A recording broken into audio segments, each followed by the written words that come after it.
What's up everyone, welcome to day 7 of the vlog. We've been doing this a whole week now, so that's pretty cool. Today I thought I would talk about the game that I'm most excited about that we know will definitely make an appearance at E3. I'm of course referring to Sony and Naughty Dog's seminal title, The Last of Us. Now when this game was first announced at the Spike TV Video Game Awards, people didn't know who was developing it, and people kind of thought it may be Naughty Dog, but they dismissed the idea simply because Uncharted 3 had just come out, and they didn't think that the studio would have been able to do this much work and get this far in development on a title while still working on Uncharted 3. What had actually happened is that Naughty Dog had been split into two teams.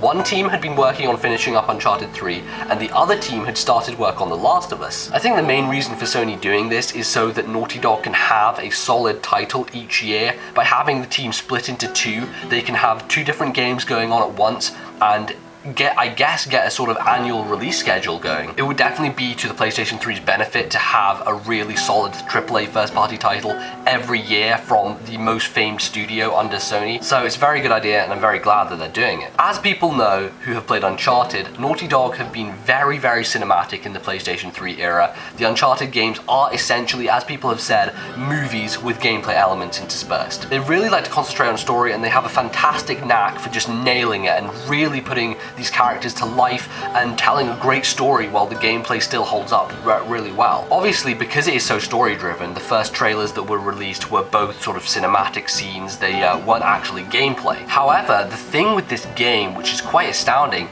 is that even those cutscenes are all rendered in-engine. These aren't CGI scenes that have been sort of made separate from the game engine. These are all in-engine rendered scenes, and the game looks phenomenal. It is without a doubt the best looking PlayStation 3 game that I've ever seen, and it will most likely go on to be the best looking game on the system. The story of the game is based around these two characters. You have Joel, who's this grizzled old man who has been living for a long time. Obviously, he's lived before the apocalypse started, so he knows what the world was like before it all turned to hell and the virus spread around. And then you have this 14-year-old girl, Ellie, who was born during the time when the apocalypse was happening. She hasn't known any life other than this. The main premise of the story is that Joel has been paid by this person or someone else to escort Ellie and take her and keep her safe to get her from one place to the other. It's very vague at the story at this point. We don't really know the details, but we do know that there's going to be this relationship between these two characters, a relationship which is very different to what you usually see in video games. It's much more of a father-daughter relationship, even though the two aren't actually related in any way. But what Naughty Dog have been able to do is really bring this post-apocalyptic setting to life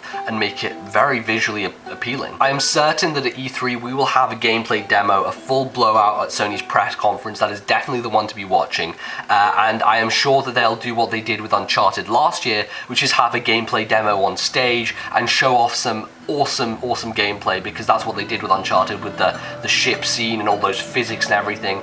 They really want to blow people's minds with this game, and I think that they're definitely going to do that on stage at E3. Now, lots of people are kind of afraid that the gameplay is going to stick very similarly to what Uncharted does. Obviously, there will be gunplay in it, but what will be very different is the fact that you won't be shooting off rounds constantly and getting loads of ammo like Drake does in his games.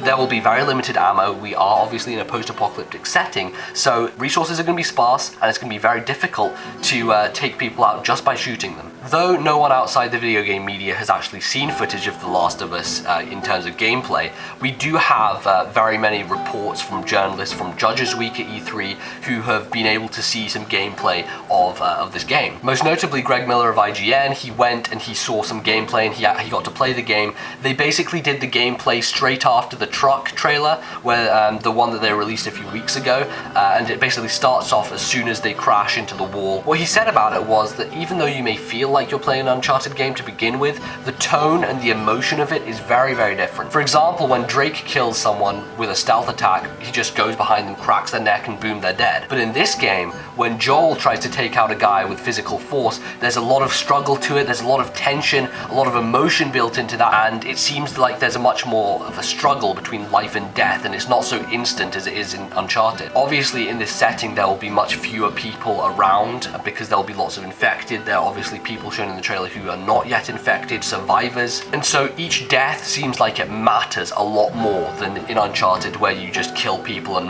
mow down enemies as if they weren't anything. So it is very exciting. It's going to be a very interesting game in terms of gameplay stuff, and you won't only be using gunplay. I think there'll be a lot more stress on the sort of physical combat, and I hope that they do really well with that, and I hope they push that more than they did with Uncharted. It was good by Uncharted 2, and even in Uncharted 3 they improved on it even more, but I think that they can definitely do a better job, and they'll be able to nail it with this game. So there you have it, The Last of Us, very exciting game. I'm really excited to see the gameplay demo that they have at E3, and I want to know what they're going to announce in terms of the story, a bit more in depth, what we know about it, and hopefully it will have a release date before the end of this year, hopefully the holiday period, because that would be a really, really good game for Sony to have and to push PS3 sales at the end of this year. But of course, as always, this is not just my opinion. You can leave all your thoughts, comments, discussion topics below in the comments section, and I will read those and obviously respond to whoever I feel